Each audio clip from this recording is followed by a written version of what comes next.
બોલીએ સદગુરુ દેવકી નિષ્કલંકી નારાયણ ભગવાન હે ઉમિયા જયંતિ બાપાએ કહ્યું હમણાં જોતા જોતામાં 9મા દિવસના પ્રભાતમાં પહેલું ધ્યાન સત્ર અને બીજું જ્ઞાન સત્રમાં આપ સૌનું એ ભૂમિકામાં વ્યવહારનો યોગ અને આજે 9 દિવસથી અનેકવિધ સંતોની વિચારધારામાંથી મોતી સદગુણરૂપી મોતીને ધારણ કરવા માટે જે ચિંતન આપણું ચાલી રહ્યું ને તો એમ કોઈ સમય કોઈ કડી એવા યોગ પ્રાપ્ત થઈ જાય તો જેમ કહ્યું કે સમય બલવાન હૈ નહીં મનુષ્ય બલવાન, એ તો કાબે અર્જુન રૂચિયો ને એ ધનુષ્ય ને એ બાણ. તો સમય બલવાન હે એવા સમયના યોગે કરીને કોઈ ફળ પકડાઈ જાય તો આપણો એ પુરુષાર્થ એવો સુંદર મજાનો યોગ આપ સૌને પ્રાપ્ત થયો એ પૂર્વજન્મના જ્યારે કેટલાક પુણ્યનો ઉદય થાય તો જ આ ભૂમિકામાં બેસવાની યોગ્યતાના ગુણધર્મો સંજોગો ત્યારે જ પ્રાપ્ત થાય કે જ્યારે કેટલાક પુણ્યનો ઉદય થાય. આવા સૌ પુણ્યશાળી આત્માઓ દેવોના ગતગંગાના શરણમાં નમસ્કાર. આપણા પરમ પૂજનીય પરમ વંદનીય એવા બ્રહ્મલીન એવા મહાવજીદાસજી મહારાજ એવં સુગણદાસજી મહારાજ અને વર્તમાન ગાદીપતિ એવા આપણા દિવાનંદ હરિજી મહારાજ, જેમના ગુણનો આપણે પામી ન શકીએ. કાલે એક વાત સુંદર મજાની એ કરી કે જો ધર્મને એટલો ટકાવવો હશે તો બાળકોની અંદર જો સુસંસ્કાર કાચા છોડને ઊભો રાખીને ખોટી લહેરું જગતની લાગે નહીં. એમાં સાધુની તો ફરજ છે, પણ પહેલી માતા પિતાની ફરજ પાયાની. આગળના વિષય જે વાતો થઈ બહુ મહત્વની વાત હોય. જીવનને ધન્ય બનાવવું હોય તો ચાવી વગર બંગલો ગમે એવડો મોટો હોય એને ખોલવા હારું એવડો બંગલો હોય એવડો એનો દરવાજો ન હોય, જેવડો દરવાજો હોય એવડો એનો હોલડ્રાપ ન હોય, અને જેવડો હોલડ્રાપનો એવડું મોટું તાળું ન હોય, અને જેવડું તાળું હોય એવડી ચાવી ન હોય. ચાવી તો જરીક જ હોય.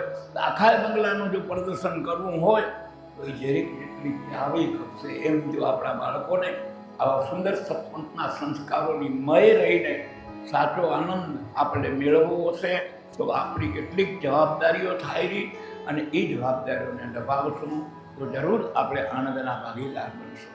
તો આજના સત્સંગને આપણે આગળ દોરાવીએ. તો સંત મિલન કો જાઈએ અન તજ માન મોય અભિમાન, એક ગુના તો ક્યાં કરે લાખ ગુના બક્ષી, તો એક ગુના તો ક્યાં કરે લાખ ગુના બક્ષી.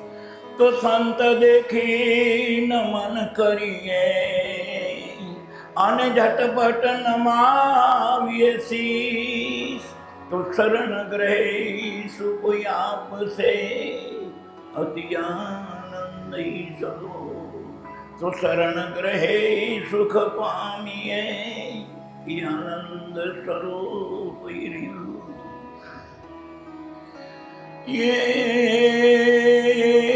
जा जा निद्रा તમને મારું ઊંચે નાર ધૂતાતી રે ઊંચે ચંતન નારી રે જા જા નિદ્રા તને માર. એ નિદ્રા કહે રે નથી રે ધુતારી,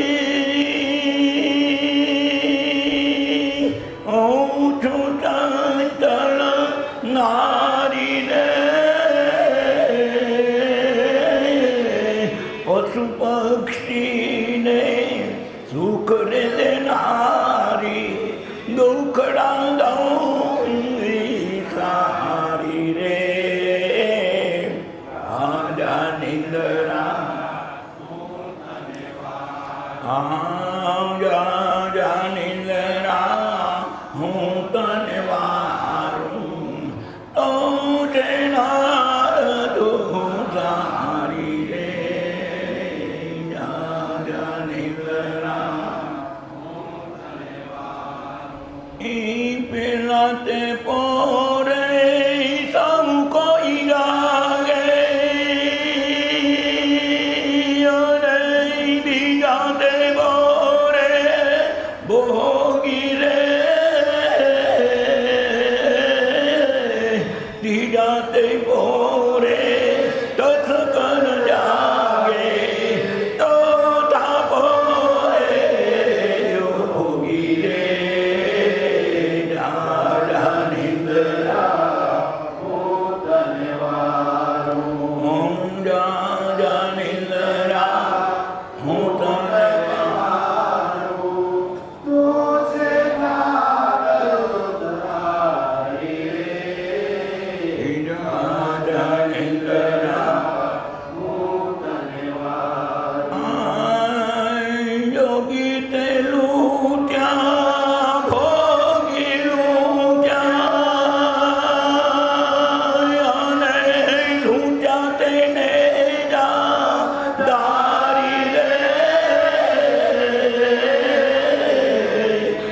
કલસિંગીને વન મારું ત્યાં આવી તો નારણ ઠારી રે. રાજા નિંદરા હું તને વારું, રાજા નિંદરા હું તને વારું, તો જેના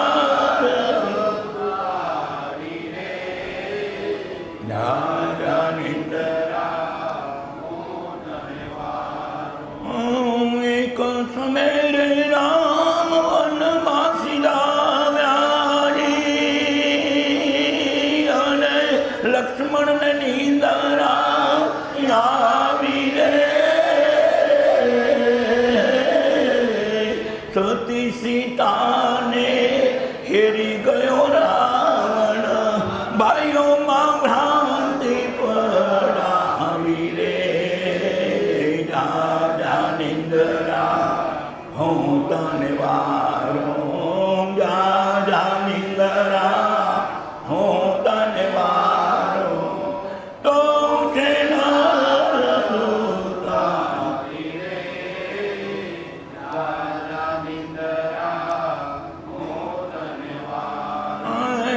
ચૌદ વરસ જો લક્ષ્મણ ત્યાગી, અને કુંભકર્ણ લાડલ લાવ્યા રે. ભલે રે મળ્યા રે મહેતા નરસિંહ સ્વામી, ભલે રે મળ્યા રે મહેતા નરસિંહ સ્વામી. નીલાએ રે જગનારી રે. રાજા નિંદરા હું તને વારું, રાજા નિંદરા હું તને વારું, તો જેના દુધારી રે. રાજા નિંદરા હું તને વારું. 12 વર્ષનો સાધુ નાગર નરસિંહનો આ સંસાર સાગર માથે સત્યનો કરેલો નીચો, કઈ નિંદ્રા જગતને બાંધેલી, કઈ નિંદ્રાથી બચવું એને કઈ નિંદ્રા જન્મો જન્મના ફેરામાં નાખેલી. મહાપુરુષનું કહેવું કે જા જા નિંદ્રા કે હું તને વારું, તું છે નારદ ઉતારી.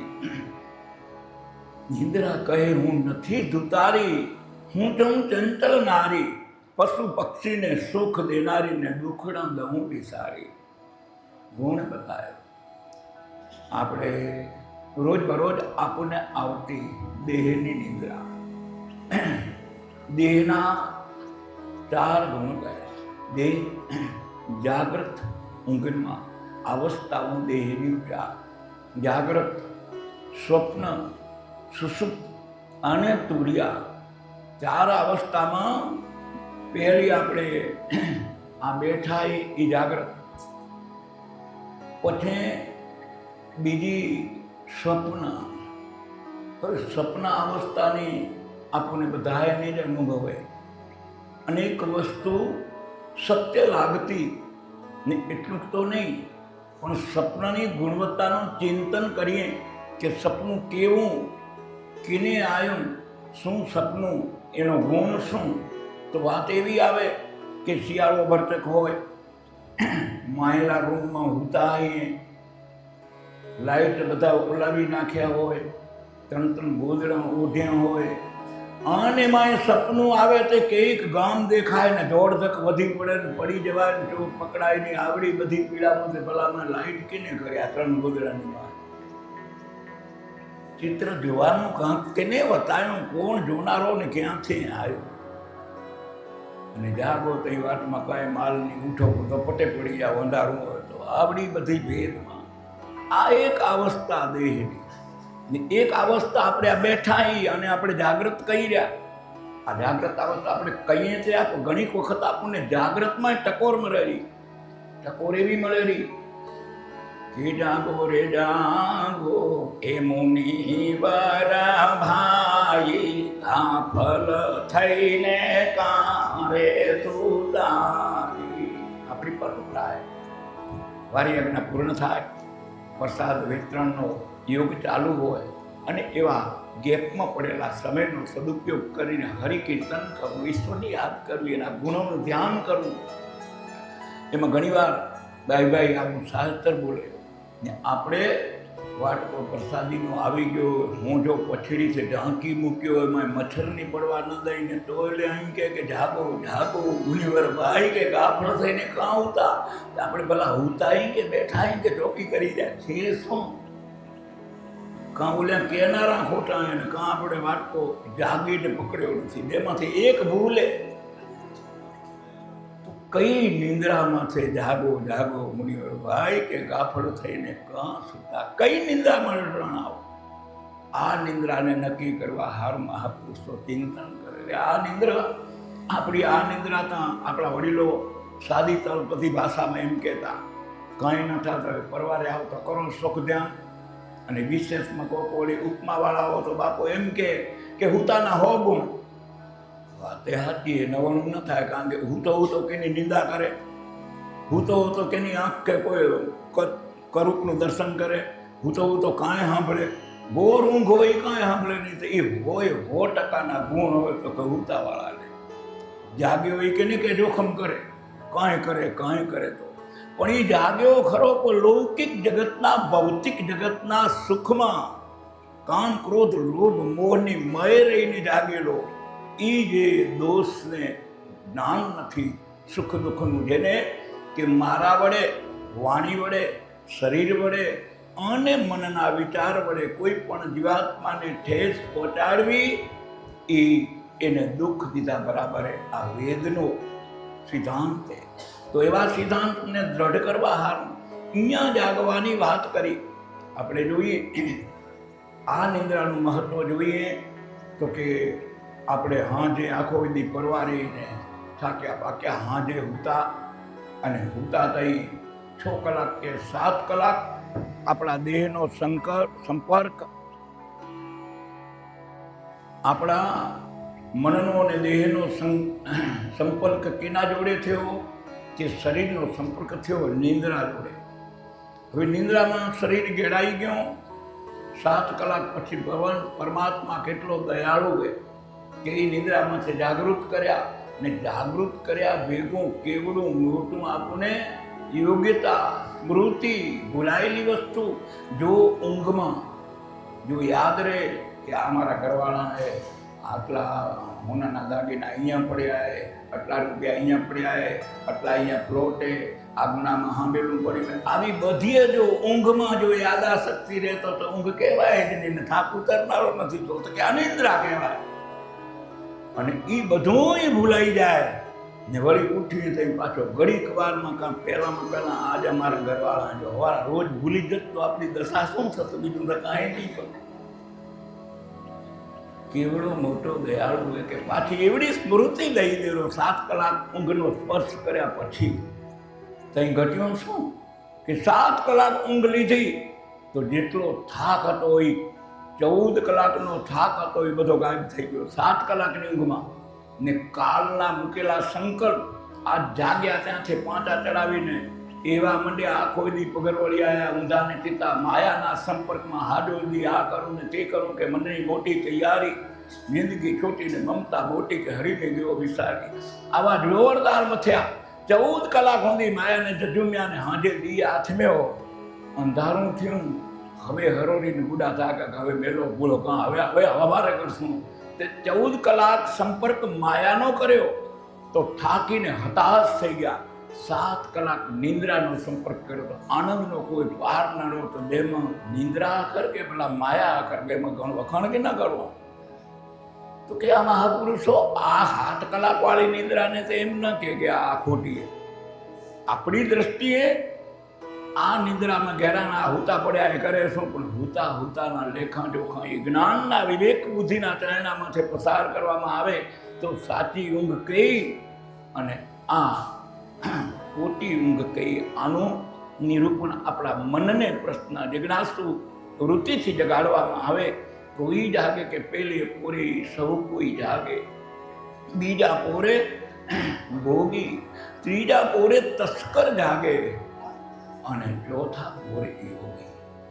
4 દિવસના પોર ને 4 રાત્રિના પોર, 8 પોરમાં લૌકિક જગતના વ્યવહાર કરવા, ચોથી અવસ્થા સુધી પહોંચવા માટેના યોગ, જાગ્રત, સ્વપ્ન, સુષુપ્ત આ 3 અવસ્થાઓ દેહીનો ભોગવટો પૂર્ણ થયા પછી ચોથી અવસ્થા અને ચોથી અવસ્થાનું જ્ઞાન થાય તો એનું નામ એ કે તું રિયા. મારી દ્રષ્ટિમાં તું રહ્યો તો તારા, હે નારાયણ તારા સિવાય મારી દ્રષ્ટિમાં કાંઈ નથી. આ 3 અવસ્થાઓને જો જીતી જવાય, 3 અવસ્થાઓ ઓળખાઈ જાય, જાગ્રત, સ્વપ્ન, સુષુપ્ત એને જ્ઞાન ચિંતનથી સાચા અર્થમાં એનો ઉપયોગ કરવામાં આવે, ઉપભોગથી બચી જવાય તો ચોથી અવસ્થા કે તું રિયા, તું ને હું બે, ત્રીજી કોઈ વસ્તુ વચમાં રહી.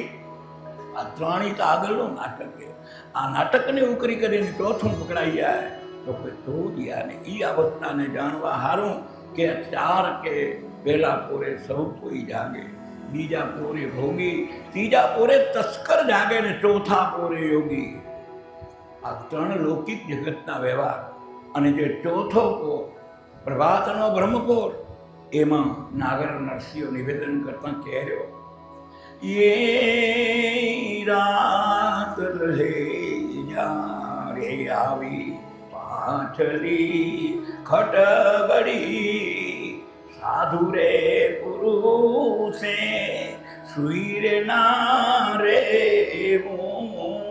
નિંદ્રાને પર હરવી સમરવા શ્રી હરિ, એક તું ही मगे वो हे रात रहे जा. જ્યારે રાત રહે જ્યારે પાછલી ખટગડી, એક રાત આપણા જીવનની રોજ આવતી પાછળનું પ્રભાતનો પોર અને એક રાત બીજી ઈ કે 4 અવસ્થાઓમાં ની ચોથી રાત 70 વર્ષ પછીની સંન્યાસ અવસ્થા અને 51 પછીની વાનપ્રાસ અને 19 પછીની ગૃહસ્થ આશ્રમ અને 1 થી 18 સુધી બ્રહ્મચર્ય અવસ્થા. આ 4 અવસ્થાના ધર્મ જો ઓળખાણ થઈ અને જીવન જીવવાની જો કૃતિ જાગી જાય તો કે એ બ્રહ્મ છેટો નથી પણ ગૂંચવાયેલી કૃતિમાંથી ગોઠવ્યું. એવું એ સરકારના કાયદા એવા 18 વર્ષ સુધી એના પહેલાં 1 દિવસ ઘટતો હોય તો ગવર્મેન્ટ લાયસન્સ દેતી નથી, એને લગ્નના યોગ માટે પણ છૂટછાટ દેતી નથી ને એના પહેલાં કોઈ પણ કલમ ભારતના બંધારણનો ગુનો કરી નાખે તો એને જેલની સજાથી પણ બાકાત રાખે. 18 વર્ષની પુખ્ત ઉંમર ના થાય એના પહેલા. પણ 18 પછી જ્યાં 19મા વર્ષનો એકલી જાય અને ત્યાં બધી જ જાતના પાવર એને સાંભળે ને આ ગવર્મેન્ટની સત્તા મળેલી, સરકાર પણ સ્વતંત્રતા દેરી અને મતનો અધિકાર મળે ને એ સ્વતંત્રતાનો કાચી બુદ્ધિના ઉપયોગને કારણે 18 વર્ષમાં જે કંઈ આ લગ્ન યોગ્ય આખી સમાજોને ધમરોળી નાખ્યું. કારણ શું કે આ કાયદો તો એ યુવાનનું જોર હોય, ઉંમર જુવાન હોય, અનુભવનો અભાવ હોય, માત્ર ને માત્ર જગત દેખાયનું એ જ સત્ય એવો પરિપક્વ કાચો પણ એને લાગતો પરિપક્વ નિર્ણય હોય. એટલે અભ્રંશ પરિભાષામાં આ 19મું વર્ષ આવે એટલે હવે પછી 19નો અભ્રંશ જરીક જોઈએ તો હવે પછી તો કે હું ગણીશ. 19 એટલે હવે જે સમય આવ્યો એ યુવાનીમાં ટટાયેલા કે છે હવે હું ગણીશ. પણ એને ખબર નથી કે 19ને હું ગણીશ પણ વાહલી કોર આવેલો આંકડો એ 20. એ ઝેરને જો ઉકળી જવાની ત્રેવડ હોય, એની પાત્રતા હોય, એટલા અનુભવનું બાથું હોય તો હું ગણીશ એ યોગ્ય છે. પણ એમાં જો ઝેરને ઓળખતે ના આવડ્યા તો વાહલ્યો આંકડો 20 અને 20ના ઝેરમાંથી એક નહીં પણ 28 સુધીના 20 કે 21, 22, 23, 24, 28 સુધીના જો 20 તને આવડ્યા તો કે 29 ને તું તરીશ નકો ડૂબીને કે આમાં મરીશ કે આ તંગ. આ સંસાર સાગરમાં ગૃહસ્થાશ્રમને જો દીપાવવો હોય, સાંગો પાંગ નભાવવો હોય તો આ સંસાર સાગરમાં તો તું તરીશ. એટલું કે નહીં પણ એ તરવીને તરવાની યુગતી આવડી ગઈ તો 38 સુધી તું તરીશ. અને જો એ ગુણને તે પ્રાપ્ત કરી લીધા તો પછી તું કોટમાળો 39 ને 40 આ સંસાર તને કોટમાળો ચલાવશે ને કોઈ એકે ચલાવશે. અને 40 જ્યાં ઉકળીને 50 પહોંચ્યા ત્યાં 51 દશરથ રાજાને એક બાલ દોડો દેખાણો ને ગાદી લઈ ગયો રામને. હવે મારું કાંઈ આમાં કામ રહ્યું. આ ગૃહસ્થ આશ્રમ બાળકોને ન્યાય દેવો, પરમાત્માની લીલાએ બાળકોની ભૂમિકા પણ ગૃહસ્થ આશ્રમ એનું ઘડતર કરવા. આ બાજુ 51 થી 68 સુધીના વાનપ્રાસ્તિઓ જેવી રીતે 1 થી 18 વર્ષ સુધી જીવનની બધી જ કૃતિઓ શીખવા માટેની યુવાની બાળકની નવું લોહી, નવો વિચાર. અત્યારે આપણે એવો અનુભવે કે આ મોબાઈલ વાળું યંત્ર આવ્યું હોય એમાં આપણને કંઈ ના આવડે ને પોતરાને છોકરાને કહી કે બેટા આમાં કાઢી દે તો આ તો ફટાફટ કાઢી લે, એને ખબર એ કાઢી લે ને આપણું એ કાઢી લે, બધું કાઢી નાખે. એને એ બધું આવડે. કારણ શું કે પરમાત્માએ આવનારા સમય માટે એનામાં એ છાપનું એ છપાશે તો વાહલ્યો ધર્મ એનો ગૃહસ્થ આશ્રમને નિભાવવાનો હોય. અને ગૃહસ્થ આશ્રમમાં 3 આશ્રમનું પાલન કરવાનું. બાળકોને ન્યાય દેવો, બાજુ 51 થી 68 વર્ષવાળા જે વાનપ્રાસ્તિ રહ્યા એને ન્યાય દેવો ને 68 પછીના જે કંઈ ભગવાન જેથી પૂરું કરતી હોવર એ સંન્યાસીને ન્યાય. આ 4 ભૂમિકાના ન્યાય માટે જાગવાની મહાપુરુષો જગાડી નીકળ્યા. જેવી રીતે 1 થી 18 સુધી સંસારની માયાનો પાઠ પાકો કર્યો એમ 51 થી 68 સુધી પકડાઈ ગયું એ છોડવા ના દઈએ એટલે એને વાનપ્રાસ્ત કહેવામાં આવ્યો. કાચો ન રહી જાય પાઠ જેમ પકડાઈ ગયો 1 થી 18 વર્ષ પહેલો હવે ભોગવટો થઈ ગયો ગૃહસ્થ આશ્રમમાં. અને 51 થી 68 વાનપ્રાસ્ત ત્યાગ તર્પણને સમર્પણના પાઠ પાકા કરી અને નીકળી જવું. પછી તો સંન્યાસને તો કાંઈ જ ન હોય, સર્વન્યાસ, એક પણ ઈચ્છા નહીં. આવો મનસ્પટ કેળવીને આપણા ભારતના સાધુએ આવું જીવન જીવવા માટે કહ્યું એને. એટલે આને કહેવું પડે કે જા જા નિદ્રા કે હું તને વારું તું છે નારદ ઉતારી. કઈ નિદ્રા? તો કે આ નિદ્રાને ઓળખવા માટે કરીને મહાપુરુષો ચિંતન કરી રહ્યા. તો આગળના ચરણમાં કહ્યું તે તો જોગીએ લૂંટ્યા, ભોગી લૂંટ્યા નેજાધારી. એકલ શ્રીગીને કે વનમાં લૂંટ્યા આવી તું નારદ ઠારી. નરસિંહને તો આ ચિંતન કરતા પરમ તત્વના લક્ષથી માયાનું એક પણ આવરણ બાંધી ન શકે અને આ સંસારમાં કેવી રીતે જીવીને પરમ તત્વના શરણને પામી જવું, આ બધી યુક્તિ પ્રયુક્તિઓ દ્વારા આ એના હૃદય કમળમાંથી નીકળેલા ઉદ્ગારોનું આપણે ચિંતન કરીએ તો આપણું પણ વર્તમાનમાંથી શબ્દ પકડાઈ જાય તો જીવન ધન્ય બની જાય. તો કહ્યું કે આવા તે જોગી લૂટ્યા, ભોગી લૂટ્યા, લૂટ્યા નેજાધારી, એકલ સિંગીને વનમાં લૂટ્યા. એકલ સિંગી ઋષિ એવા મહાન તપસ્વી હતા, જેની યુગો યુગથી જેનું તપ, કેટલીક આયુષ એના માપ ન કાઢી હતી. આવા મહાન ઋષિમુનિ કાલ બાપથી કહેતા હતા એમ કે 28 કંકરા નીકળ્યા ને 28 રામ થઈ ગયા. એટલે એક 4 યુગનો એક કલ્પ, એવી એક કલ્પ એવા 28 કલ્પ થઈ ગયા. ત્યાં સુધી એનું આયુષ્ય 28 ચોકડીઓ જેને પસાર કરી. તો આવો સિંગી ઋષિ પણ મહાન હતા. કીધી પણ લૌકિક જગતનો એનામાં મનમાં એક હરખ પણ આવે નહીં. ઈ અને ઈશ્વર બે સિવાય ત્રીજી વેટમાં કોઈ વાત ના આવે. જંગલમાં જોડાઈને જેનું જીવને બેઠા એ ઝાડ નીચે તપસ્યા કરે રહ્યા. પણ ઘટના દેવના દરબારમાં ચિંતવન ચાલ્યું કે અયોધ્યા જેવો રાજ અને દશરથ જેવા રાજા, અને જેને ત્યાં શેર માટીની ખોટ, તો કે આ શેર માટીની ખોટ પૂરવા હારું દેવોના દરબારને ચિંતવન ચાલ્યું કે આ માટી તો રાજા એને આવા તપસ્વી ગાદી અને તપસ્વી ગુણવાનને ત્યાં શેર માટીની ખોટ વર્તા એ તો કેમ કરીને હાલે. એટલે વાતનો વિચાર હાલ્યો. નારદ ઋષિ જેવાએ જોઈને ચિંતવન કર્યું કે શેર માટીની ખોટ પૂરાય તો ખરી, પણ એના હારું યોગ ઉપર પ્રયોગ કરવો પડ્યો. પ્રયોગ કર્યા વગર કે પરિણામ આવે નહીં. તો કે શું કરવું પડે કે સિંગી ઋષિ જંગલમાં તપ કરે રહ્યા, અને એ ઋષિએ તે દશરથના દરબારમાં જઈને પુત્રાદિક યજ્ઞ કરે તો પુત્રાદિક ફળની પ્રાપ્તિ થાય. પણ આ સિંગી ઋષિ હાથીને દોરીમાં બાંધીને લઈ ગયા બરાબર. કોઈ કેનું કે મેં કરીને આ સિંગી ઋષિ માને નહીં. નારદ ઋષિને કહ્યું તમે કરો પ્રયત્ન અને લઈ આવો દરબારમાં. નારદે હાથ જોડ્યા, એ તમારું કામ નહીં. બીજા દેવો બધા એને પ્રયત્ન કરવામાં, ગાંધર્વો, દેવો, કિન્નરો પ્રયત્ન કરો, પણ કે આને લઈ જઈને પોતાથી યજ્ઞનું કાર્ય કરાવો. કોઈની તાકાત નથી. પરિણામ સ્વરૂપે મેનકા નામની અપ્સરાને આ કાર્ય સોંપવામાં આવ્યું. ગમે તે કરીને પણ આ ઋષિને લઈ આવવાને કાર્ય કરવું. તો મેનકાને આદેશ થયો.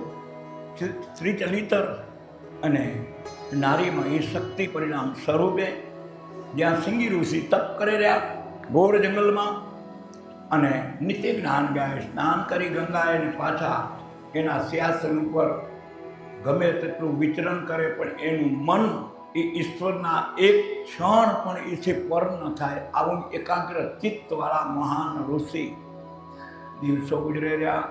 મેનકા ઉપર આવેલી ફરજના કારણે મેનકાએ જ્યાં ઋષિનું આસન હતું, સ્નાન કરવા જ્યાં ગંગાજીએ ગયા, ત્યાં ઋષિ પાછળ એવા સુગંધિત સ્વર્ગીય પદાર્થો આ મેનકાએ આવીને એના આસનને ઝાડમાં ચોંટાડ્યા. હવે ઋષિ સ્નાન કરીને 1 દી 2 દી, પણ આ જે સુગંધ કોઈ દી નહોતી આવી, એક ગંધ એવી આવી. એ ગંધના કારણે ઋષિનું મન 5 વિષય અંતર્મુખ હતા.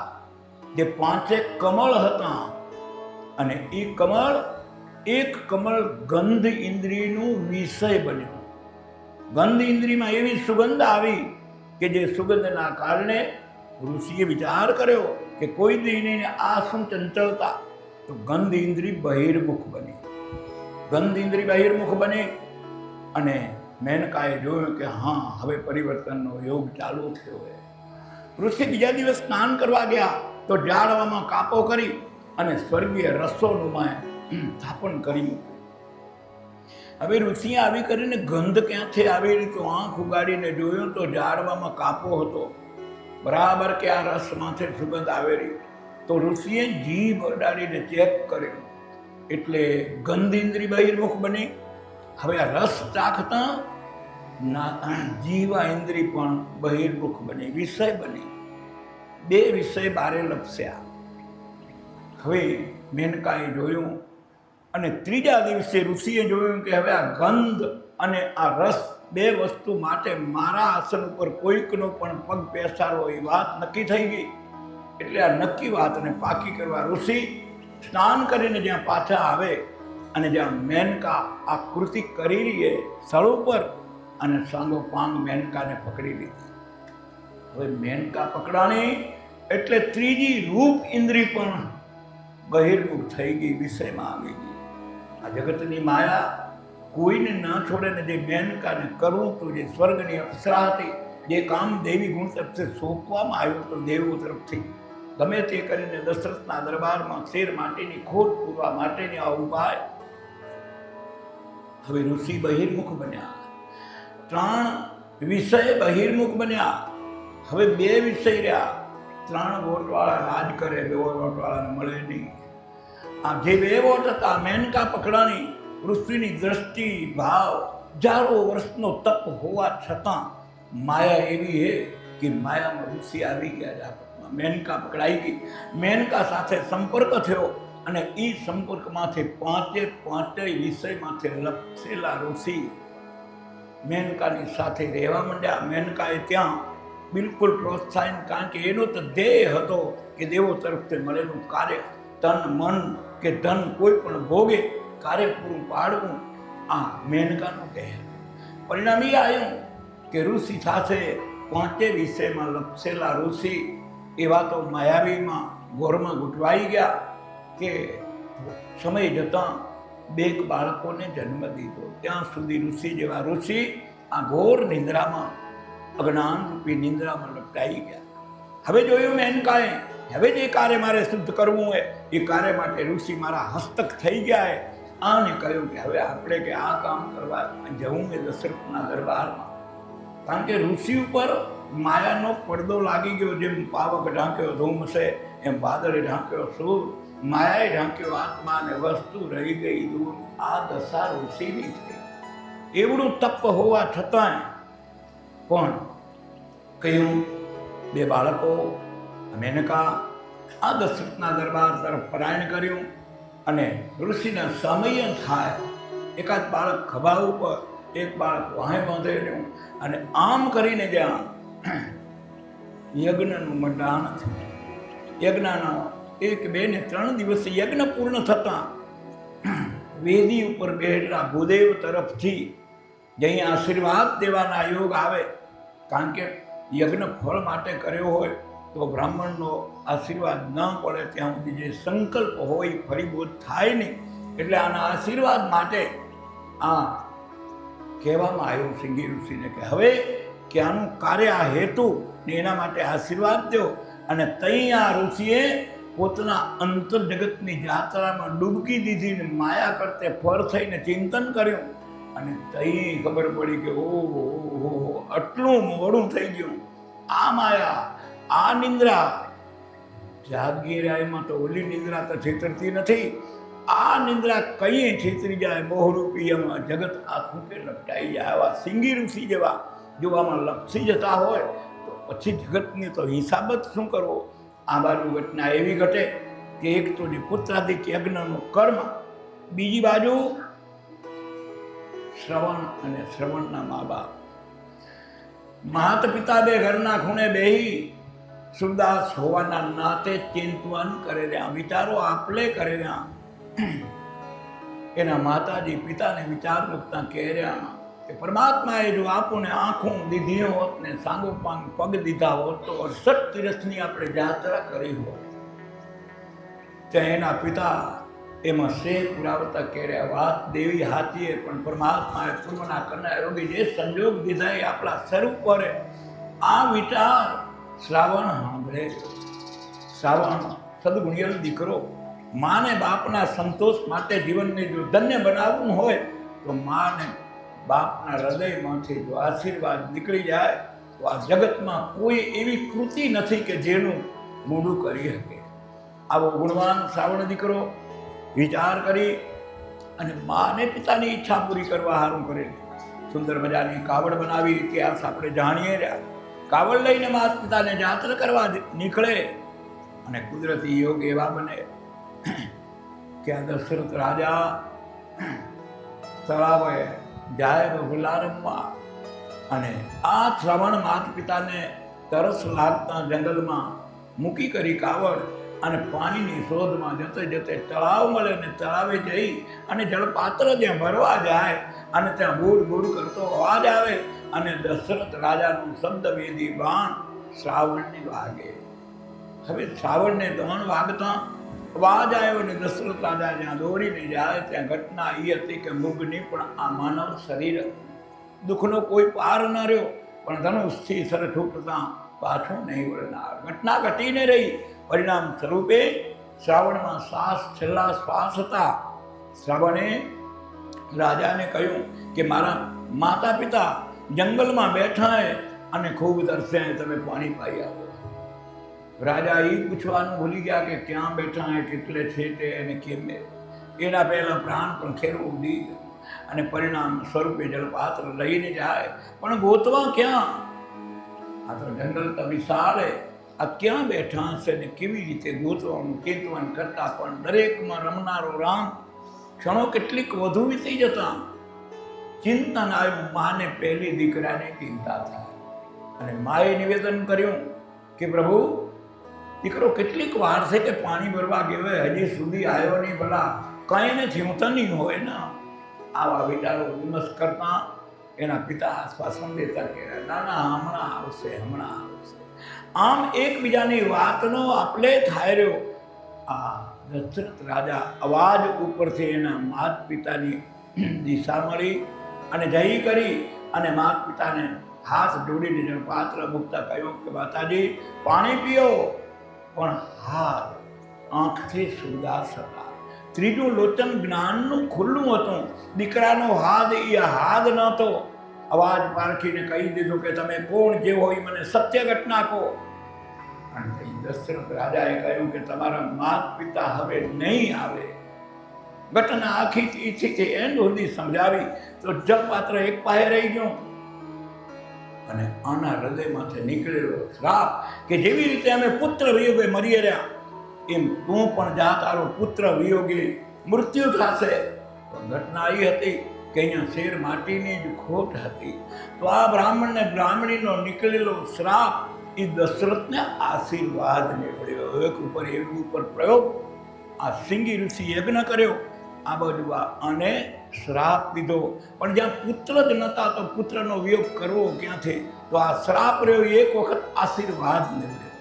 એ આશીર્વાદના ન્યાયે દશરથ રાજાના દ્વારે 4 પુત્રોનું આવું થયું.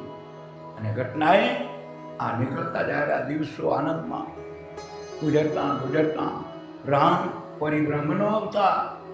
અને આવી રીતે સિંગી ઋષિ જેવા પણ આવી ઘોર માયામાં લપટાઈ જતા હોય અને એટલે નરસિંહ મહેતાને કહેવું પડે કે જા જા નિદ્રા હું તને વારું, તું છે નારદ ઉતારી.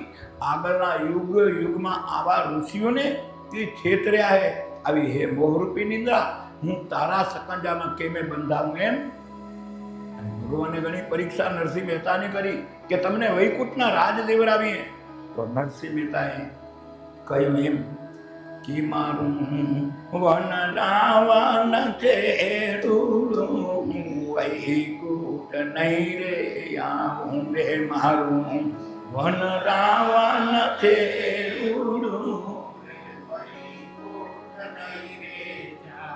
એ નહીં આવું નંદજીના લાલ રે વૈકુંઠ નહીં રે આવું. મારું વન રાવણ છે રૂડું વૈકુંઠ નહીં રે આવું. બેસીને રે મારે ટગમગ જોવું, બેસીને રે મારે ટગમગ જોવું. ના ખાવું અને ના પીવું હો નંદજીના લાલ રે વૈકુંઠ નહીં રે મહાત્માએ કહ્યું કે હે મહેતા કે તને વૈકુંઠના રાજ દઈ તો કે ના ના એ મને એ રાજ નથી કરતા. કાં તો કે એ પુણ્યને ભોગવ્યા પછી પાછો આ માયાના ઘોર પકડમાં પાછું ગરવું એના કરતાં સદાકાળ તારા ચરણમાં વાસ, તું ઈ જ હું, તારામાં હું રહું, તું કરાવે એમ કરું, તારા મય થઈને હું જીવું, આવી મને તારા ચરણમાં સદા વાસ લે. આવા ભક્ત મહાપુરુષ કહેર્યો કે આવી જા જા નિંદ્રા કે હું તને વારું પૂછે નારદ તારી. આગળના ચરણમાં કહ્યું કે એક સમય રામ કે વનમાં સીધાવ્યા. હવે લક્ષ્મણને નિંદ્રા આવી. હવે આ કહેવાય ને કે આપણે કામ ક્યાંક રોલી પડે ને તો અહીંયા આપણે એમ કે ભણ્યા કરીને આ તો થઈ સારી રમાય ને કાંક રોલી પડે ને કામ ઘડીક વારમાં પતનારું હોય ને એને વાર લાગે તો એને કહેવાય શું કે આ તો રામાયણથી સુંદર. તો આ હવે વાત આવી રામાયણની કે હવે આગળ વાત હાલીએ. એક સમય રામ કે વનમાં સીધાવ્યા. તો રામને વનમાં સુકમ જવું પડ્યું, કેને મૂક્યા? તો કે આ 4 દીકરા દશરથ રાજાના આનંદનો કોઈ પાર નહીં, અને એવો પ્રેમ, એવો પરિવાર મને એટલા માટે કહ્યું કવિઓએ, જ્ઞાનીઓએ કે રામાયણ અને મહાભારત 2 ગ્રંથ જ્ઞાનથી નીચરે રહ્યા. તો 2ના ગુણધર્મ કંઈક એવા અલૌકિક કે જ્યાં એનું વર્ણન કરવું હોય ટૂંકા ઇતિહાસમાં તો કે જ્યાં તારું તારું તારું થાય ત્યાં રામાયણ, અને મારું મારું ને મારું થાય ત્યાં મહાભારત. બેમાં ઘટેલો પ્રેમ તો એટલો જ ભરેલો હોય. જ્ઞાન પુરુષોત્તમ, રામ મર્યાદા પુરુષોત્તમ, કૃષ્ણ પૂર્ણ પુરુષોત્તમ. રામ કે દીએ બોલ્યા પછી બીજું બોલે નહીં, અને કૃષ્ણ સત્ય હોય એમ બોલે, ઓમે બોલે ને ઓમે બોલે, એની બધી એટલે પૂર્ણ પુરુષોત્તમ આ કૃષ્ણ. અને એ વાત કે આ રામાયણની કે રામ ને ભગવત સાથે એટલો બધો પ્રેમ કે ત્યાં સુધી આ પુત્રો આવીને થાળીમાં ભેગા જમે નહીં ત્યાં સુધી દશરથ રાજા જમે નહીં. આવો પરિવારનો પ્રેમ એક સૂત્રથી ઘરમાં રામાયણ વસાવજો, જેથી કરીને બાપ દીકરાને કેમ રહેવું, 2 માણસને કેમ રહેવું, મા દીકરાને કેમ રહેવું, બાપ દીકરીને કેમ રહેવું, મા દીકરીને કેમ રહેવું. એક પાત્રના ધર્મને જો નભાવવો હોય મર્યાદામાં, આપણા સદગુરુ મહારાજે કહ્યું કે વડા મોટાની અદબે રહેજો ને વડા તણા 2 અવગુણ સહેજો. તો કે આ જો ગુણો ધારણ કરવા હોય તો રામાયણના ગુણગ્રાહી બનશો તો પરિવારનું એવું ગઠબંધન રહેશે કે કોઈ દેશમાં તિરાડ પડવી એ શક્ય જ નથી. તો કે આવા પરિવાર પ્રેમથી ભરેલો દિવસો ગુજરતા જ હાર્યા. પણ પરિભ્રમના અવતાર એવા રામે ચિંતન કર્યું, એક આ જ રીતનો જો પ્રેમ રહેશે તો જે મારું બ્રહ્મ તરીકે કાર્ય કરવું એ થશે નહીં, અને આ કાર્ય કરવા માટે મારે શું કરવું? હાલતે હાલતે આ 4 ભાઈ બીજા મિત્રો સરયુ કિનારે દડાની રમત રમી રહ્યા. અને દડાની રમત રમતા રમતા જમવાનો ટાઈમ થયો એટલે અનુચરોએ આવી કરીને જાણ કરી કે રામ બધા જ ભાઈઓ કે હાલો ટાઈમ થઈ ગયો, મહારાજા તમારા વગર જમશે નહીં. અને તઈ રામે કહ્યું કે મારા ઉપર દાવે. એક અનુચર આવ્યો, બીજો અનુચર આવ્યો, ત્રીજો આવ્યો. એક જ જવાબ રામે દીધો કે મારા ઉપર દાવે. સમયનો વેળ વહેતું જાય રહ્યું. બરાબર ધ્યાન તપી ગયું.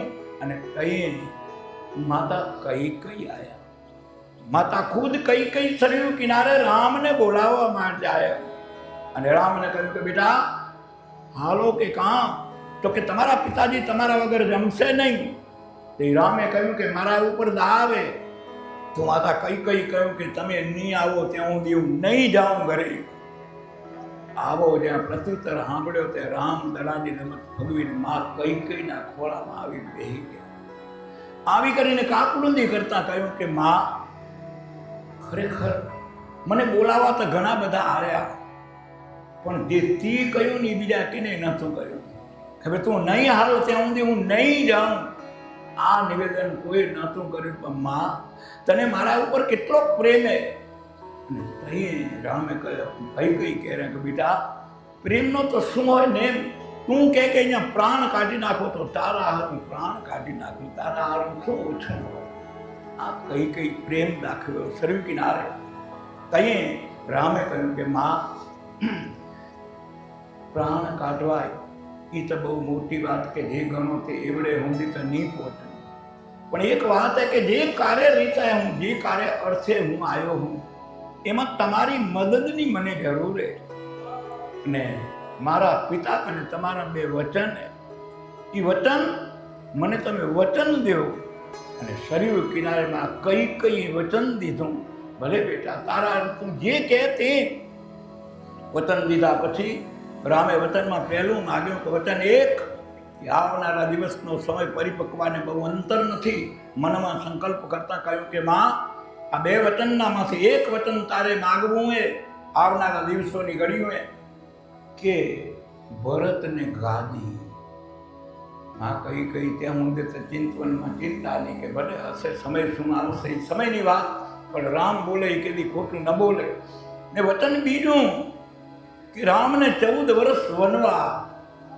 આવી જે કરવી વાત આવી તે માં કઈ કઈ વચન દેવાઈ ગયું તો કરવું. અને આ બંધાયેલા સરયુ કિનારે માં કઈ કઈ પરિણામ દિવસે જેમ ઘડીઓને દી વીતે વાર ન લાગે. સમય જે રામને હતો એ રામનો સમય આવ્યો. અને સમય આવતા વશિષ્ઠ મુનિ જેવા મુહૂર્ત કાઢે ગાદીનું, અને રામને ગાદી વિહારવાનો યોગ થયા. આ બાજુ આખું અયોધ્યા આવતીકાલે સવારમાં રામનો રાજ્યાભિષેક. અને એક પણ અયોધ્યાનો એવો વોટ નહીં કે જે રામ ગાદીએ બે અખર નથી. રામ રાજ સ્થપાયો. કોઈને ઉત્સવનો આનંદનો કોઈ પાર નહીં. પણ જેમ ઘડી કોલ ઢળતી સાંજ થતા માતા કઈ કઈ દીધેલા વચન પ્રમાણે ઢળતી સાંજને અંધારે કોપ ભવનમાં. બીજા દિવસે રામનો રાજ્યાભિષેક. દશરથના આનંદનો કોઈ પાર નહીં. અને ઢળતી સાંજે સંદેશો દશરથને મળ્યો કે મહારાણી કઈ કઈ કોપ ભવનમાં હે. આ કોપ ભવનનું નિવેદન સાંભળતા રાજા દશરથને આનંદ એટલો હતો કે એ આનંદમાં આ અસર ના કરી શકે. કદાચ શું એને જે હશે તે એ તો કરી. આવા સુંદર ટાણે આપણે વછોડી નાખશું. ગમે એ રાણી માગી માગીને શું માગશે. આવા ભાવથી હિંમતમાં ને હિંમતમાં મોડી રાત્રે આ કોપ ભવનમાં આ દશરથ રાજા પ્રયાણ કરે. અને જઈએ આડું બોલવું હોય તો એ વિકૃતિ કેવી હોય. આ સિંહણ જેવા ક્ષત્રિયાણી કેસ છૂટા અને ત્રાઈ આંખે કહીને કહ્યું કે આ 4 પુત્રની આનંદ થયા પછી તમે તો અમને ક્યાં સંભાળો જ રહ્યા. ભરત મોસાળે હતો અને આવા નિર્ણયમાં તમે ક્યાં અમને યાદ જ કરો રહ્યા. કે બોલો મહારાણી શું વાત, પણ યાદમાં ક્યાં મુશ્કેલ. તો કે અમારા બે તમને વચન દીધેલા. આજ દી સુધી આવડો રાજ્યાભિષેક આવ્યો તો અમારા વચનની તમે કોઈ દરકાર નથી કરતા. આ નથી. હા બોલો મહારાણી, આ પુત્ર પ્રેમમાં વિયોગમાં વાત વિસરાઈ ગઈ. કાંઈ વાંધો નહીં, સુંદર પડે અને રામનો રાજ્યાભિષેક થાય તો એમાં કાંઈ ખોટું નથી. બોલો આનંદમાં સોનામાં સુગંધ કહેવાય. દશરથને ખબર નથી કે આ સુગંધ હે કે ગંધ હે. અને પરિણામ સ્વરૂપે માતા કઈ કઈ જ્યાં માગ્યું વચન ત્યાં પહેલું કે ભરતને ગાદી. વચન એક માગતા માગતા અડધા દશરથ રાજા ગવાઈ ગયા. કારણ કે રામના પ્રેમમાં નિર્ણય લીધો તો ભરત મોસાળે હતો. અને લાગ્યું એમ કે હવે આ વાત એની 50% હાથીએ જરીક આપણે બધા એના પરિવારનો મત લેવો ખપે. પણ છતાં જે યોગ લાગે તો કાંઈ વાંધો નહીં એવું વિચાર. પણ બીજું વચન તો કે રામને 14 વર્ષ વનવાસ. જ્યાં રામને 14 વર્ષ વનવાસની વાત આવી ત્યાં દશરથ રાજા ભાંગીને ભૂકો. જે ધારણા કાલની હતી, તું કંઈ ધારે તે કંઈ ધારે. ધાર્યું ધણીનું થાય કે રઘુકુલ રીત સદા ચલી આવી. કે પ્રાણ જાય પણ વચન ના જાય. આ બંધાયેલા મહારાજા ભાંગીને ભૂકો પડી ગયા. અને એનાથી કહેવાય ગયું એની કઈ કઈ તારો ભરતજી એ બોલે નહીં ગાદીએ આવે રે. બોલના દે મારા રામને રે. કઈ કઈ તું આવે તે એની બીજું માગી રહેને રે.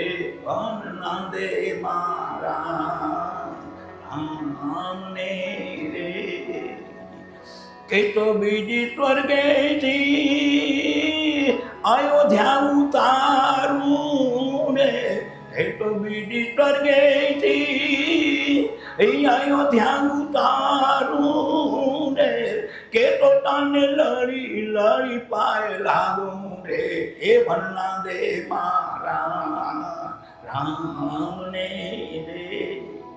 હે રાણી મહારાણી, આ શુભ સંજોગમાં તને આ ક્યાં ઉગ્યો? તું કે કરું કે તો ભરતને ગાદી ભોગવા મારામાં એ તાકાત કે સ્વર્ગમાંથી બીજી અયોધ્યા ઉતારું, પણ મારા રામને વન શું કામ દેવું? જે રામાયણનો પ્રેમ હતો ગઠબંધન, એમાં મારણ ને તારણનું બીજ આવે. કઈ કઈ તારું દશરથ કે મારું, જ્યાં મારું ને તારાનું બીજ વવાય ત્યાં પ્રેમની ગઠબંધનનો ભૂકો થઈ જાય.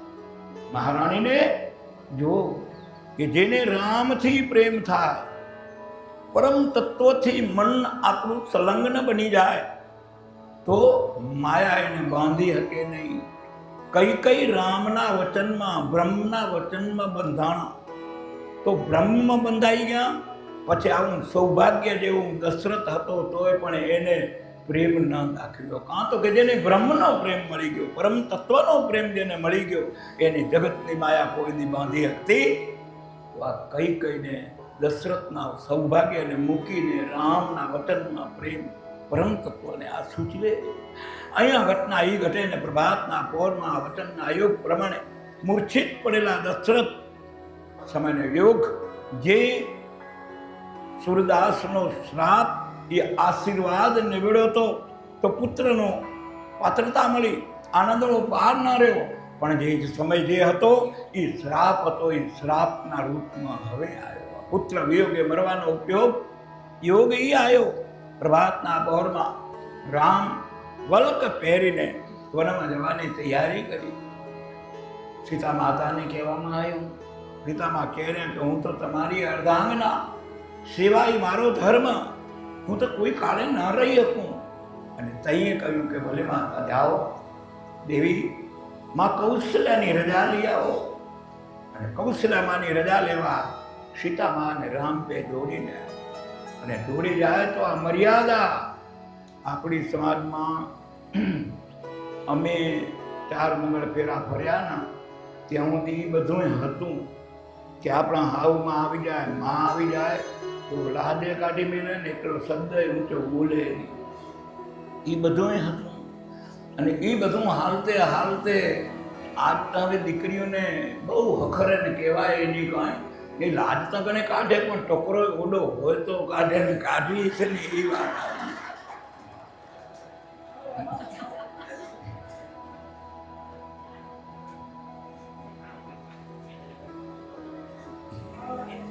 ઈ મર્યાદા, અને ઈ મર્યાદામાં એ રહીને સીતા માતા જ્યાં આજ્ઞા લેવા માટે જાય, જીવનભર કીધીએ બોલેરાની રામને માં કૌશલ્યાની હાજરીમાં તેથી પહેલો હરખ સીતા માતા આવેલ પડી આપત્તિમાં સેવાના અર્થે અર્ધાંગનાનો ધર્મ નિભાવવા માટે આ જઈ કે કૌશલ્યમાને ચરણે લાગીને, માતાજી પ્રભુ જો જાય જંગલમાં વનમાં જાય તો મારાથી ના રહેવાય, એને આજ્ઞા આપો.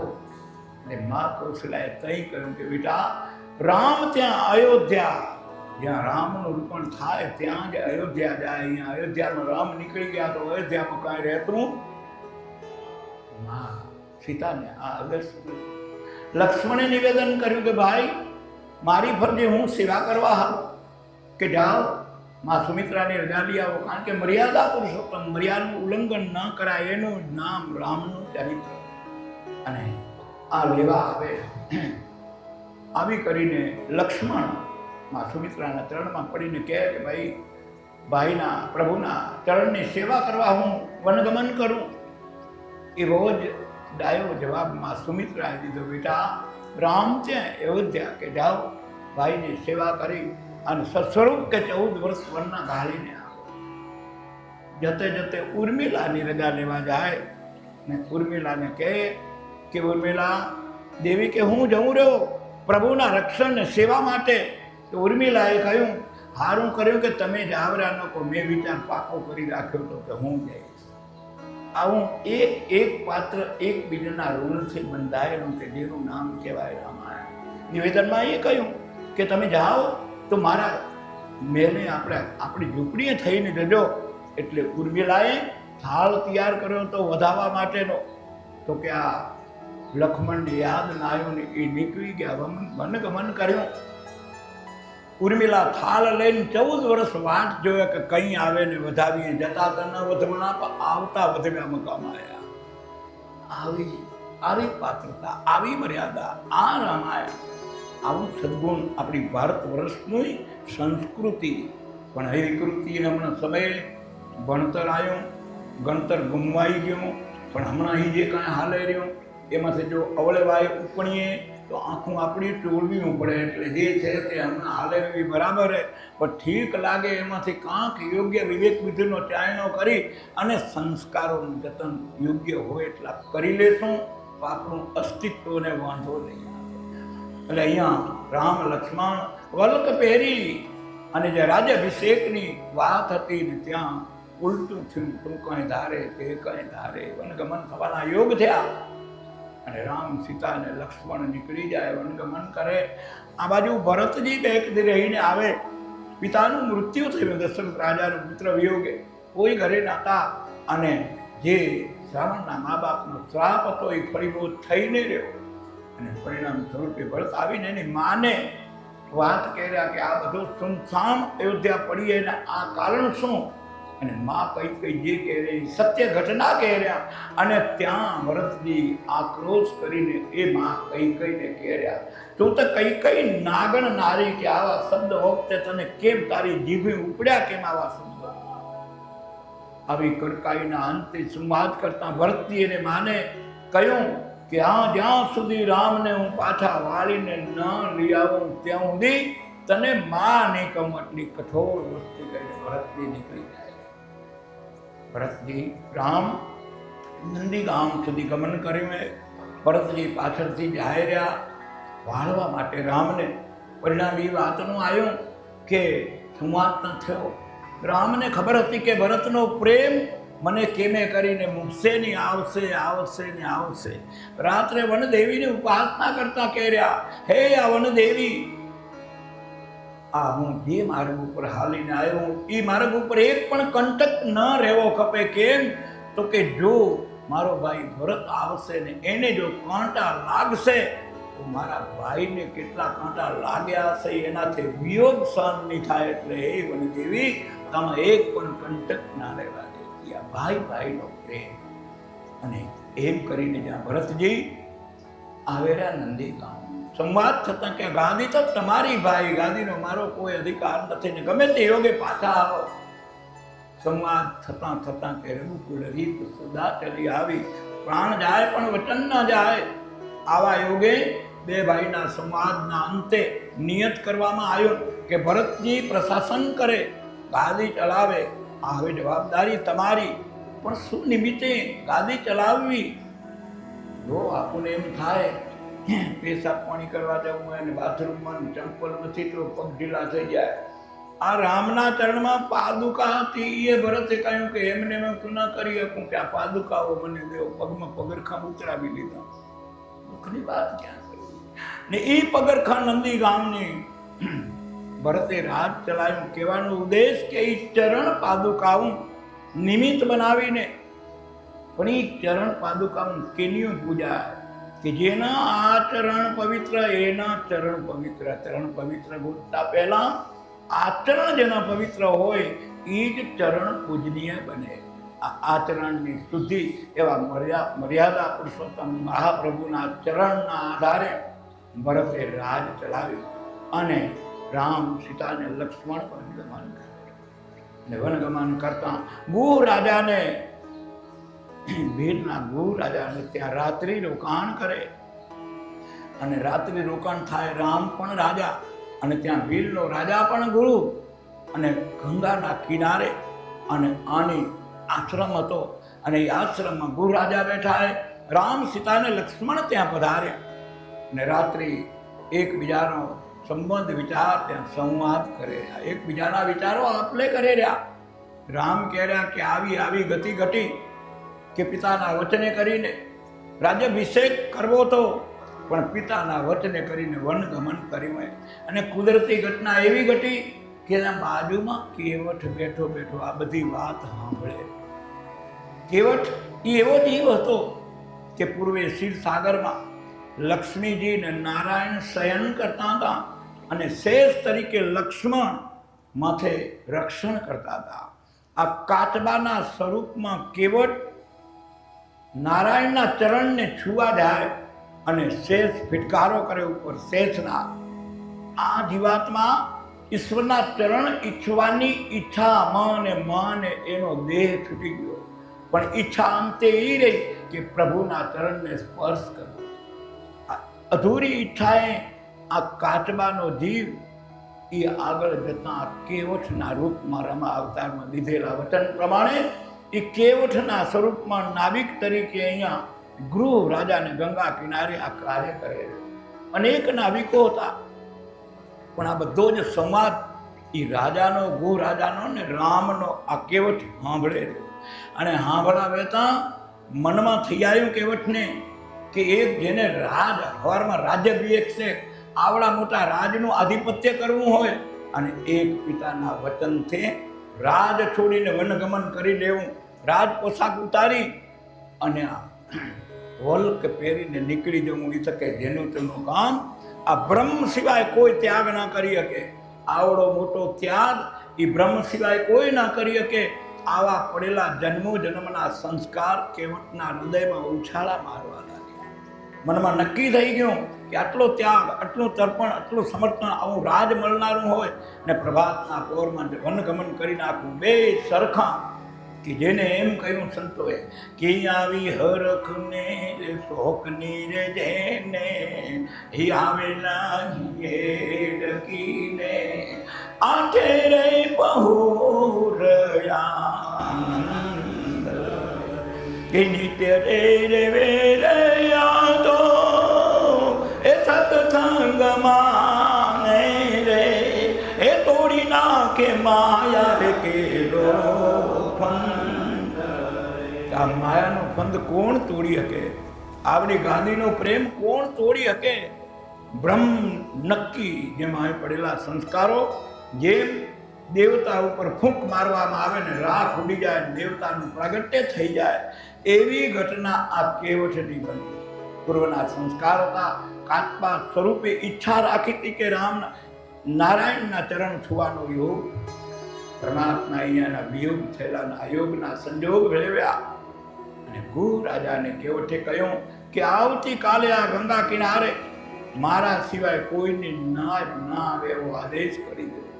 ગૃહ રાજાને વાત બેહતા બધી જ નાવિકો નાંગરાવી દીધી નાવ.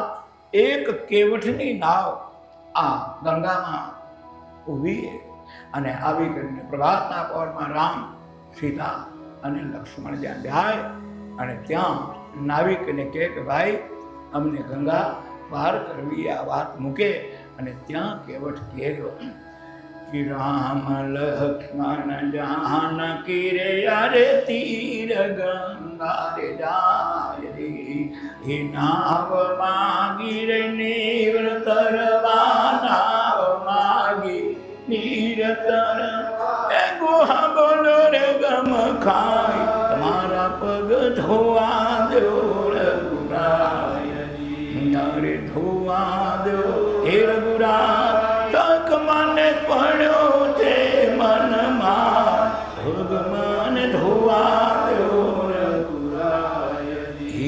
હરજ તમારી આવી કામણકારી મારી નાવડી નારી બની જાય. અરે તો અમારા યાર અંક જનની, તો અમારા યાદી વિકાર ટળી જાય, ભગવાન ધોવા દો રઘુરાય. આ બ્રહ્મની કળાએ આપેલા વચન પ્રમાણે રામ પરમાત્માએ જોયું કે અધૂરી ઈચ્છાવાળો જીવ આવી ગયો અને ત્યાં રામ અનુમતિ દે રહ્યા, ભલે ભાઈ ઈ તારું કાર્ય તું પૂરું કરી લે, વારો હે તો અને લક્ષ્મણજીને એમ કે આ વળી ક્યાં ખોટી કરવા બેઠા હે, કે ભગવાને કહ્યું કે પહેલાં તારે ફૂંફાડે તો નતા આયા, રહીએ એટલા હારું ગયા હે, કે હવે ફૂંફાડો મારવાની મનાઈ, હવે તું આપ નથી. આમ કરીને અનુમતિ દીધી. આ પ્રેમ ભરેલો ભાવિક જય કરીને લઈ આવ્યો પાત્ર, લાકડાનું પાત્ર. પહેલાં આપણી માનું દાથરીમાં રોટલા કરતી ને લાકડાની દાથરીઓ આ મીઠાવાળું પાણી પીને એના નીચે તળિયા આમ આંખા ચૂકા થઈ ગયા, અને વળી રોટલા ગળાય પડ્યા ને માવુના કાંકણ ખખડે પડ્યા તો ડખડ જાણે કારખાનમાં હાલે. એ મીઠા રોટલા ખાઈ ખાઈને આપણે મોટા થયા. તો કે એવી દાથરી લઈ કરીને કેવટ આવ્યો અને રામને કહ્યું કે પ્રભુ આમાં મૂકો પગ. બે ભાગ હતા. લોખંડનું પાત્ર હશે તો કે આ જળના મૂર્તિ ફૂંકાઈ જશે ને ઉડી જશે. આ લાકડાની દાથરી હશે તો એ લાકડું પાણી પી જશે ને જેટલા દી રોટલા કરશું ને એટલા દી ગોણેનો જશે નહીં. આવડો બુદ્ધિ આવી કરીને આ દાથરી મૂકી અને રામને કહે કે પ્રભુ ચરણ મૂકો આમાં, પણ નીચે તળિયું પાંચરું નહીં, તો એક પગ મૂક્યો ડગડ. આ તો કે હું પડી જઈશ કે આમાં કેમ થાય?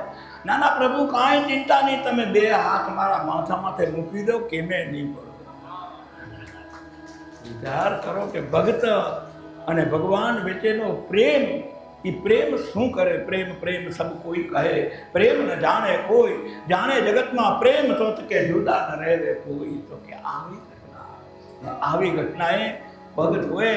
અને આજે આખી રચના દેખાયનું સ્વરૂપ કઈ જાનકીજી કહે રહ્યા કે જોઈ ચતુરાઈ બિલ જનની ને જાનકી મુસ્કુરાય રે, અભણ કે પૂરે યાદ રાખે, અભણ કે યાદ રાખે, ભણેલ ભૂલી રે જાય, ભગવાન ધોવા દો રઘુરાય રે, આમે ધોવા દો રઘુરાય, તક મને પડો છે મનમાં, ભગવાન ધોવા દો રઘુરાય રે.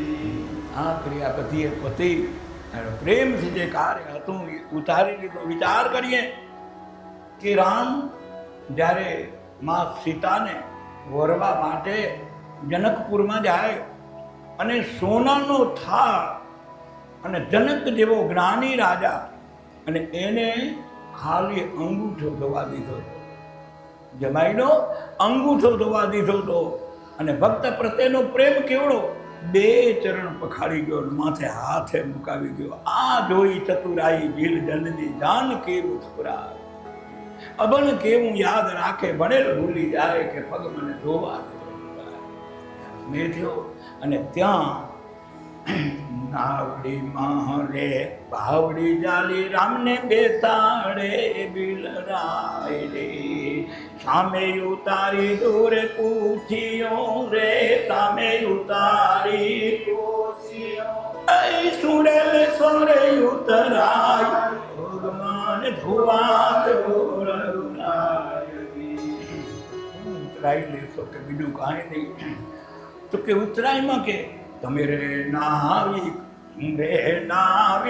આપે ધંધા રે ભાઈ દી, તમે રે નાવિક, હું રે નાવિક આપે ધંધા રે ભાઈ દી, અરે તમે મેરે ઉતાર્યા તમને પાર ગંગા રે, મેરે ઉતાર્યા તમને પાર ગંગા, તમે ઉતારો ભવ પાર, ભગવાન ધોવા દો રઘુરાય.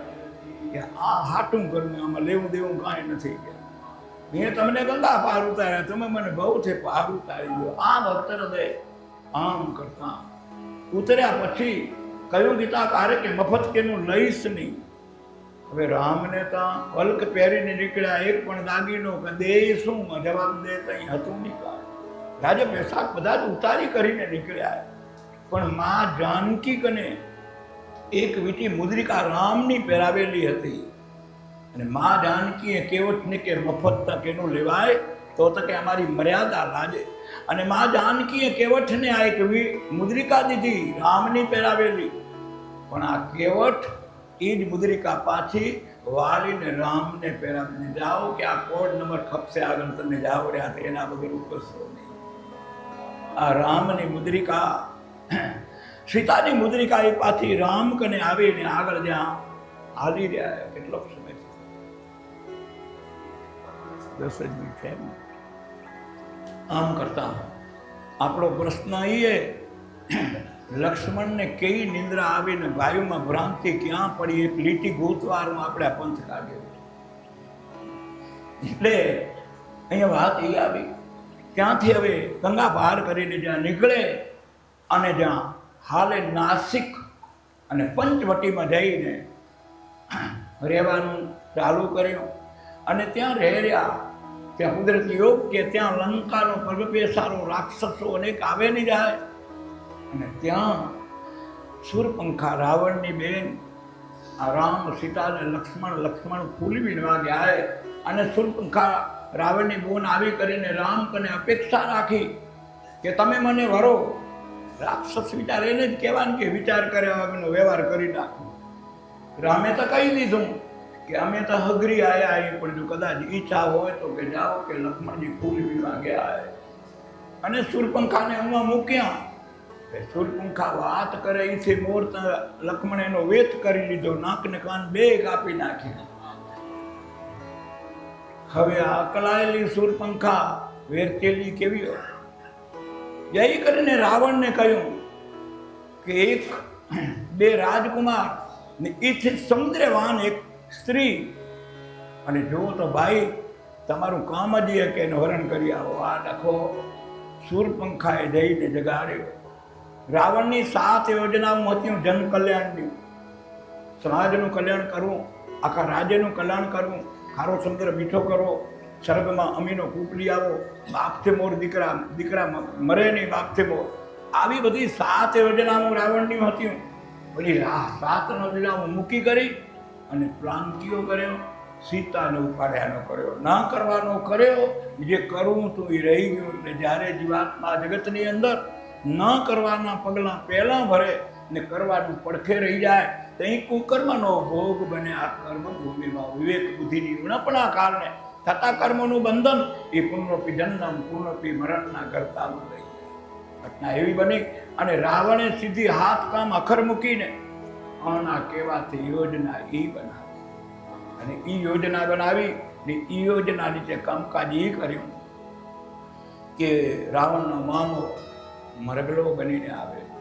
સીતા માતા એની ઈચ્છા કરે અને લક્ષ્મણજીને ભ્રાંતિ રામ મર્ગ મારવા જાય ને કેવી ઘટે. સંત તુલસીદાસ મહાત્માજી એનું વર્ણન કરતા કહે રહ્યા એ ધન મેલ ધ્રુજાવ્યો યા ખરીદી પાડ્યો ગઢ લંકાપતિ રે આવા મહાન જોધાયા બજરંગી રામ નારે. મહાન જોધાયા બજરંગી નામ નારે. હાક મારો ને વીર હનુમાન જતી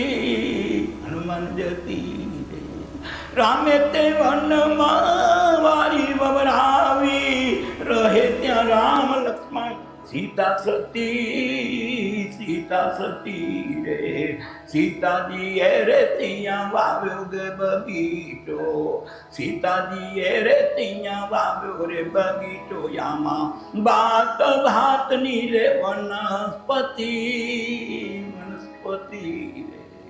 રાવણનો મામો યા બન્યો મરગલો ખેતરવાની રે આવ્યો સીતા સતી રે. મૃગ મારીને રામ કંચવો સીવડાવો. મૃગ મારીને રામ કંચવો સીવડાવો રે. આમ બોલ્યા છે રે સીતા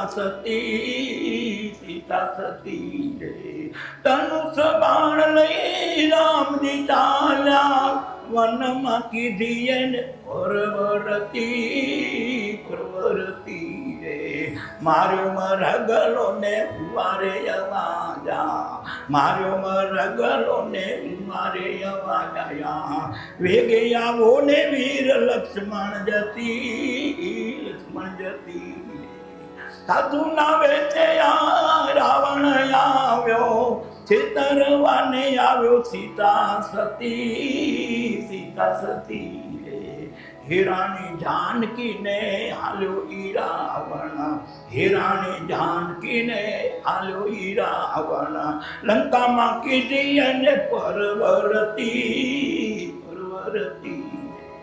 બગ મારીને રામ મઢીએ પધાર્યા, ચૂની મઢીને ના મળે સીતા સતી રે વનના પંથી રે રુદન કરત હે, વનના પંથી રે રુદન કરત હે, ભેળારું બેઠે લક્ષ્મણ જતી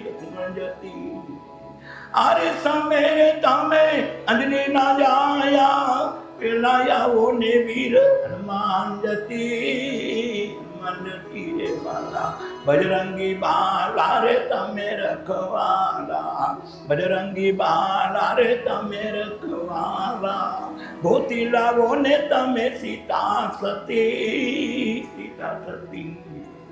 સાવ સોનાનો યા ગઢ લંકાનો યામાં ફરતી સમુદ્રની ખાઈ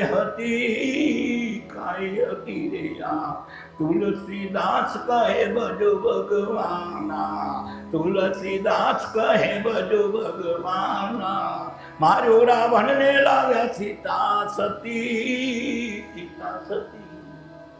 આ ઘટના આખી ત્યાં ઘટી. ત્યાં રાવણને દિશા બદલાવી, જ્ઞાનની દિશા મૂકીને અજ્ઞાનતામાં ગૂંચવાયેલું મન પરિણામ સ્વરૂપે સત્કર્મ મૂકીને કુકર્મમાં પ્રેરાય. અહીંયા ઘટના એ ઘટી, સાધુના વેશે રાવણ આવ્યો પણ મૃગ મારવા રામ ગયા તે લક્ષ્મણને કહી ગયા હતા કે આની ચોકી રાખજો, સીતા માતાની ચોકી રાખજો. હું પેલું કામ દ્વિધા થઈ, મન જ્યારે દ્વિભાષી બને, લક્ષ્મણ સીતા અને રામ, રામ એટલે આત્મારામ, સીતા એટલે આપણી શાંતિ. કઈ ખોરવાય કે આપણું લક્ષ્ય ચૂકાઈ જાય, ધર્મથી વંચિત થઈ જાય ને કુકર્મના વિચારની વિટંબણામાં જઈ આપણું લક્ષ્ય જાય તો તઈ આપણી શાંતિ, આત્માની શાંતિ કઈ ખોવાય કે જઈ આ અલક્ષ્ય મન બને થઈ. તો આવા ગુણને ગ્રહવા માટે અહીંયા ઘટના એ ઘટી અને લક્ષ્મણને ભ્રાંતિ આવી. સીતા માતાએ જરી કટુ શબ્દ કહ્યા કે તમારા ભાઈ આટલા ભીડમાં હે ને તમે જતા નથી, અને ત્યાં લક્ષ્મણ રેખા દોરીને આ ઘટના કરવી પડી. અને તઈ આ ભાઈઓમાં ભ્રાંત તઈ પડી કે રાજા રાવણને હેરી ગયો, સીતાને હેરી ગયો રાવણ. સાધુના વેશે રાવણ આવ્યો. હવે સાધુના વેશે રાવણ ના આવ્યો, 10 માથાને 20 પગને 20 હાથ વાળો આવ્યો તો કે સીતાએ છેતરાનારા નહોતા. પણ જ્યાં જ્યાં ધર્મ અધર્મ ધર્મનું ઓઢણું ઓઢીને આવે, જગત ક્યાં છેતરાણું કે જ્યારે અધર્મ રહ્યો એ ધર્મનું ઓઢણું ઓઢીને આવે. સાધુ થઈને આવ્યો એટલે સીતા માતા છે. લક્ષ્મણ રેખાનું ઉલ્લંઘન કરીને હું કાંઈ દઉં નહીં તો કે આ ઝૂંપડી કરીને બેઠા ગૃહસ્થ આશ્રમનો ધર્મ થાય. રાવણ કે હું માય આવીને લઉં નહીં, કારણ કે ભેખ ઉપર કોઈ ભરોસો નહીં કરે, જો હું ઘરમાંથી ચોરી કરીશ. એના વિવાદ વિશે સીતા માતાએ ચરણ મારે મૂક્યું ને એમ કહેવાય કે રાવણ ઉપાડી. આખરે સમયે હવે આપણને લગભગ પાબંદી કરી રહ્યો, રામાયણનો તો અંત આવે નહીં. આપણી જે ભેદરેખા હતી કે ભાઈઓમાં ભ્રાંત ક્યાં પડી તો આ ભ્રાંતિ સુધી પહોંચ્યા. આજે આ કાર્ય કલાકનું એ, હવે આપણા કને કલાક નથી, એટલે એના પ્રમાણે આપણે આગળના દોરને વળી કોઈ કરે ને કોઈ પડે આગળ વધશું. આજે અટલાકમાંથી જે નરસિંહ મહેતાએ કહ્યું કે જા જા નિંદ્રા હું તને વારું તું છે નારદ ઉતારી. આ નિંદ્રા રૂપી અજ્ઞાનતા, મોહ માયા રૂપી નિંદ્રા, આવી અજ્ઞાનતા ભરી નિંદ્રાને મહાપુરુષો ટકોરીને ઓળખી કરીને કુકર્મથી બચવા માટેના ઉપભોગમાંથી બચીને સાચા ઉપયોગ કરી અને જીવનને ધન્ય બનાવવા માટેની પ્રેરણા માટેના આ મહાપુરુષોના કથનમાંથી આપણે આપણા સદગુણને કેળવીએ. આપ સૌ જિજ્ઞાસુ મુમુક્ષ હંસો આજે 9 દિવસથી આ મહાન સરોવરના મોતી ચરી રહ્યા છીએ. આ મોતી સર્વૈ મહાપુરુષો સંતોના અનુભવી વાણીના હે. તો સૌને મોતી ગ્રહવાની શક્તિ ભક્તિના યોગ પ્રાપ્ત થાવ. અને આ સમય આપણે રોકતા અહીંયા આપણે આ સત્સંગ ભૂમિકાને વિરામ આપીએ. બોલીએ સદગુરુ દેવ કી નિષ્કલંકી નારાયણ ભગવાન આજ કાયનંદ કી ઉમિયા માત કી. ઓમ નમઃ પાર્વતી પતે હર હર મા